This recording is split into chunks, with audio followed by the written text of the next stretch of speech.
저는 이제 2학년에서 3학년하고 같이 선후배 사이로 알던 사이예요.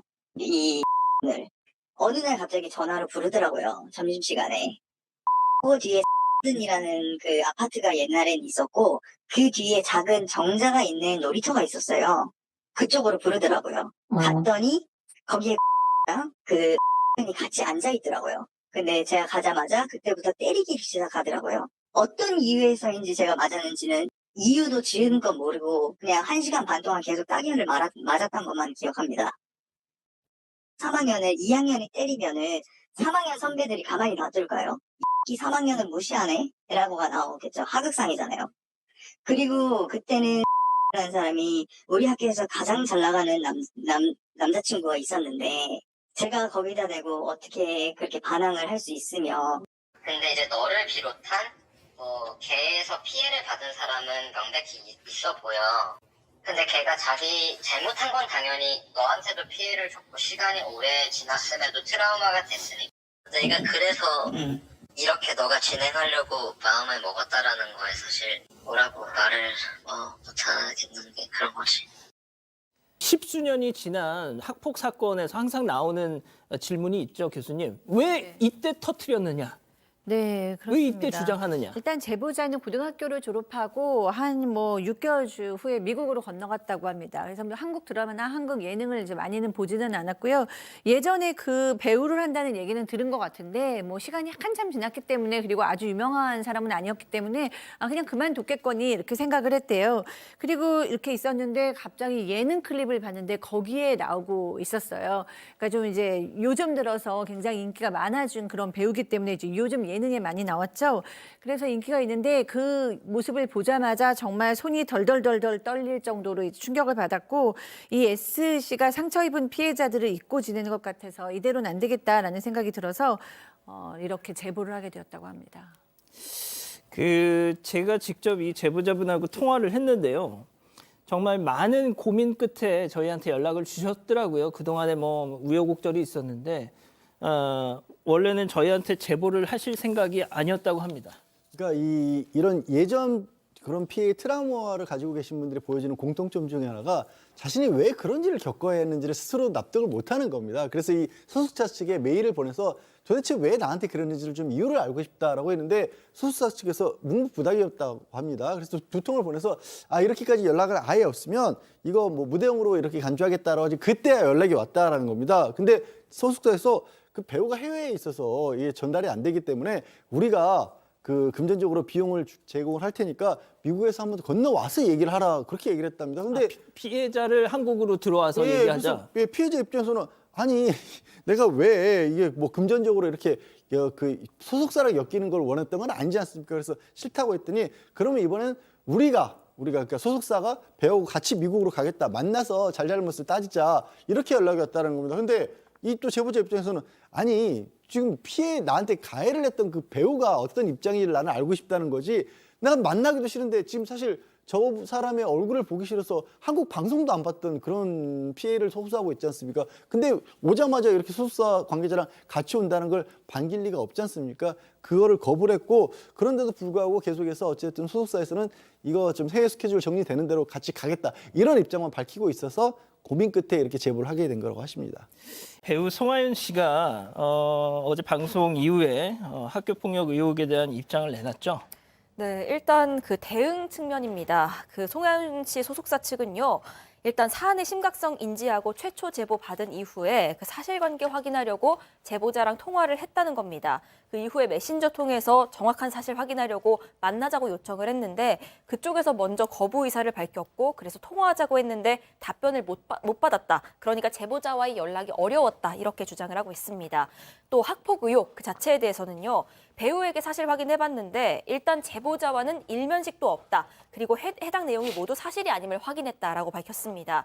그러면서 현재 이 제보자 측의 일방적인 주장이고 무분별한 억측과 추측성 내용이 확산하고 있다고 우려하는 입장 밝혔습니다. 자, 그러면 일면식도 없다고 한 이 송하윤 씨 측의 입장에 대해서 제보자, 저희에게 이 내용을 전해줬던 제보자는 어떤 입장일까요? 직접 들어보시죠.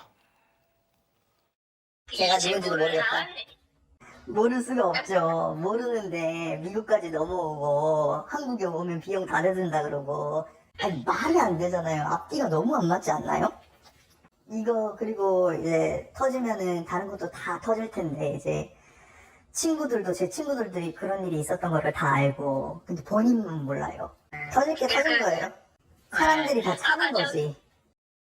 자, 양 변호사님이 좀 다시 한번 정리해 주시겠어요? 그러니까 무슨 얘기냐면 제보자는 자기를 모르겠다라고 송하연 씨 측에서 공식적으로 입장을 내놨잖아요. 근데 이렇게 얘기를 하는 겁니다. 정말로 모르고 아무 일도 없었다라고 하냐면 뭐하러 비용까지 대주겠다고 얘기를 하면서 만나자는 얘기를 했겠느냐. 그게 이 앞뒤가 안 맞는다라는 거고 아마 어제 저희 이 방송이 나가고 난 뒤에 뭐 누리꾼들이나 이렇게 좀 의문을 제기하는 얘기들이 많이 있었던 모양입니다. 거기에 대해서 좀 뭐 설명을 했어요. 뭐냐면 아니 왜 이제 와서 송하연 씨에 대해서 이런 문제를 제기하느냐라는 것에서 예. 이분은 이제 미국에 살면서 방송을 안 봤답니다. 그래서 송하연 씨가 이런 식의 활동하고 있던 걸 못했는데 갑작스럽게 최근에 이게 알게 됐다라는 거고요. 그리고 자기가 원했던 거는 만나기 싫다 이런 게 아니라 그냥 사과하고 도대체 왜 나에 대해서 그런 폭행을 하는지 알고 싶었던 건데 그걸 안 해주다 보니까 제보까지 하게 됐다라는 거고 어제 그 송하연 씨의 예전 그때 당시에 남자친구의 또 목소리도 나갔지 않습니까? 예. 그 사람에 대해서도 여러 가지 얘기들을 좀 했던 모양입니다.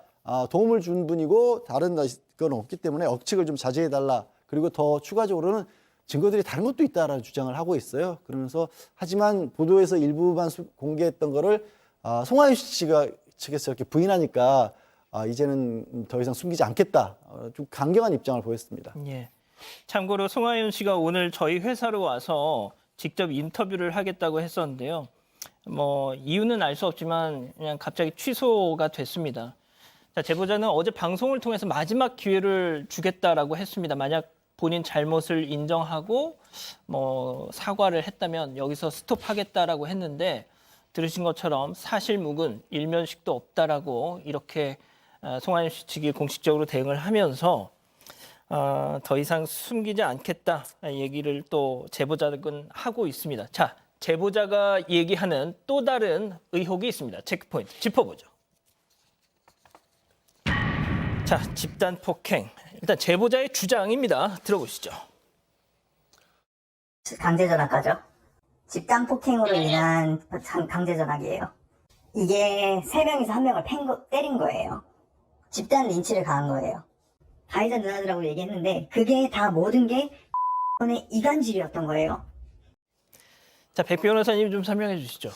그러니까 일단 20년 전에 강제 전학이라는 건 쉽지 않죠. 그러니까 학폭에 연루돼 있다라는 것을 어찌 보면 암시하는 그런 내용인데 일단 이 제보자의 주장에 따르면 그 송하연 씨의 동급생인 여성 이제 동급생이 3명, 송하연 씨를 포함한 3명에게 집단 구타를 당했다라는 건데 그 피해가 전치 4주에 이르렀다고 합니다. 전치 4주면 굉장히 중상입니다. 이건 단순 폭행이 아니라 상해고요. 뭐 집행유예 넘어서 합의가 안 되면 실형까지도 이룰 수 있는 그런 사안입니다. 근데 일단 제보자에 따르면 피해자가 폭행당한 이유가 송하연 씨의 이간질 때문이었다고 하는 건데 폭행 가해자 중 한 명에 대해서 어떤 소문을 송하연 씨가 그거 피해자가 퍼뜨린 거야 라고 한 명의 가해자한테 얘기했고 이에 관한 가해자가 송 씨와 함께 피해자를 불러 싸우다가 폭행에 이르게 됐다라는 겁니다. 결국 이 사건 때문에 송하연 씨 포함해서 가해자 3명이 모두 강제 전학 조치가 되었다라는 겁니다. 자, 그런데 이제 교수님, 오늘 오후에 송하연 씨 소속사에서 전학을 간 건 맞다라는 입장문을 또 냈어요. 예, 그렇습니다. 사실 이제 그 송 씨 같은 경우가 반포고에서 압구정도로 전학을 갔다라고 하는 것은 이미 다 많이 알려진 그런 사실인데요.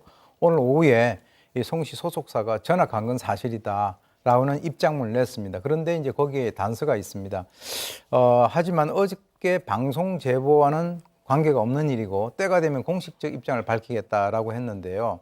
실제 이제 이 소속사가 입장문 내기 전에 이 제작진이 먼저 입장을 물어봤었는데 이렇게 얘기를 했습니다. 이 송 씨가 폭행 사건에 연루됐던 것은 맞다. 그렇지만 내막을 보게 되면 조금 다른 것이 있다는 거죠. 당시 송 씨 짝꿍이 이렇게 괴롭힘을 당하던 학교 폭력의 피해자 왕따였는데 예. 일진 2명이 바로 송 씨에게 와서 야, 너 저 피해자 학교 오면 우리한테 알려줘 라고 얘기를 했기 때문에 그 당시에 무서웠던 송 씨가 이 피해자가 학교 왔다는 사실을 갖다 알려줬고 그래서 이 일진들이 이 피해자를 갖다 폭행했다는 거죠. 그렇지만 본인은 그 상황에서 폭행에 가담을 한 것은 아니었다. 즉, 이 자식의 잘못이라고 하는 것은 걔들한테 그 사실을 갖다가 알려준 것이지 당시에 직접적인 가해자는 아니었다라고 지금 부인을 하고 있는 상황인데요.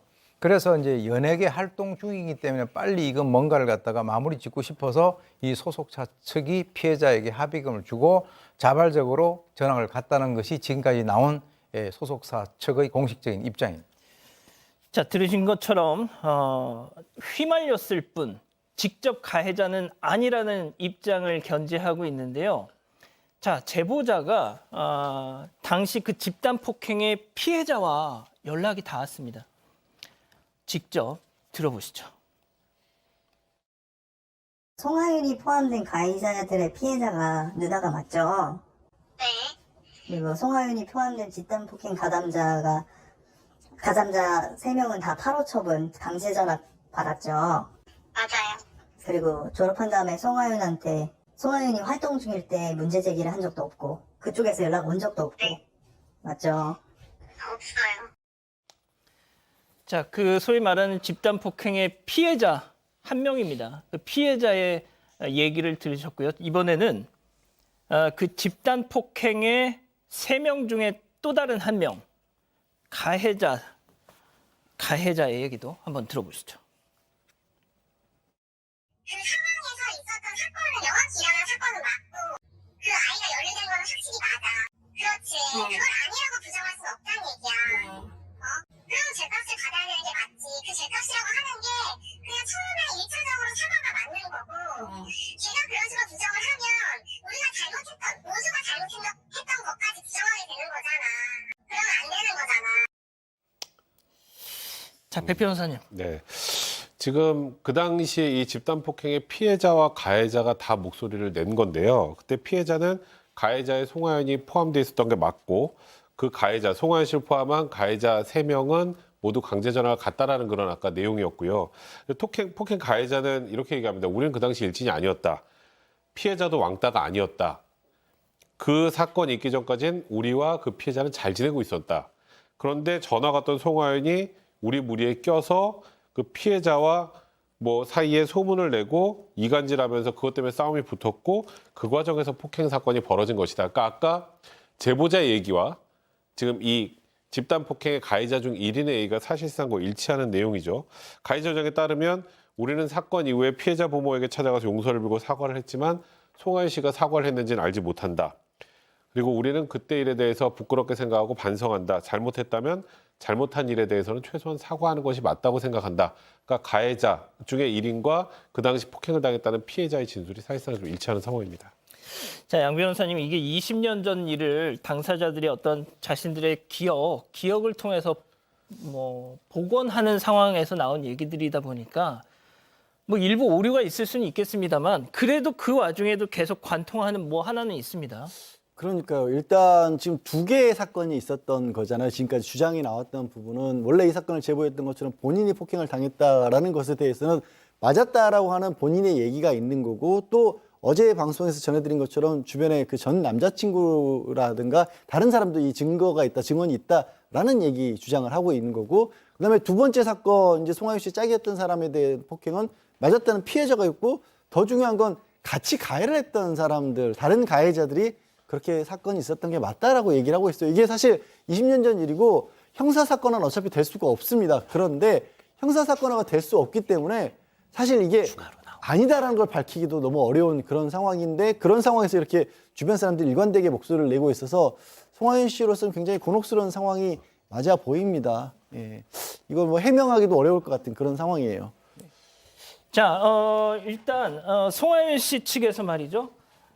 저희 방송 시작하기 직전에 또 추가로 입장을 냈어요. 저희가 이제 어떤 내용이냐면 전혀 다 사실 무근이다. 그리고 이 제보자 저희한테 이 내용을 처음 전달해준 제보자에 대해서 민형사상의 어떤 법적 대응을 하겠다. 그리고 저희 사건반장에 대해서도 방송금지 가처분 뭐 이런 걸 검토하겠다. 이렇게 아주 뭐 강경한 입장을 전해왔는데요. 저희도 참 이런 내용을 전하면서 마음이 무겁습니다. 뭐가 됐든 좀 이게 제보자도 그렇고 저희도 그렇고 이게 좀 원만하게 조용히 해결될 수 있도록 시간을 좀 뒀단 말이죠, 교수님? 그렇습니다. 이게 뭐 사실 작은 그 사건이 아니기 때문에 그 당시에 뭐 어떤 전학이라고 하는 강제 전학이라고 하는 그런 사항이 그게 팩트라고 한다면 그와 연관된 그 교사라든지 또는 뭐 가해자 피해자 이런 사람들이 있기 때문에 어쨌건 진실은 두 개가 아니라 하나일 겁니다. 지금 이제 양측의 주장이 상당히 팽팽하기 때문에 이제 그 어떤 과정을 우리가 좀 더 살펴봐야 되긴 하겠습니다만은 좌우간 이제 어떤 뭐 이렇게 인기가 많은 그런 그 연예인의 입장에서는 뭐 이런 그 상황이 상당히 곤혹스러울 거라고 생각됩니다. 그래서 사실 뭐 이런 것들을 우리가 본다면 우리가 미래지향적으로 이제 봤을 때 지금 많은 그 학생들이 자기 각자의 그 꿈을 갖다가 지금 이제 이루기 위해서 노력을 하고 있는데 이런 일이 있으면은 나중에 본인이 나중에 어떤 문제가 될 수 있다라고 하는 그런 사실을 명심을 하시고 본인이라든가 주위 사람들에게 늘 잘해주는 뭐 그런 어떤 그 방향으로 가야 되지 않는가라고 생각됩니다. 좀 더 지켜봐야 될 것 같습니다. 예, 좀 지켜보죠.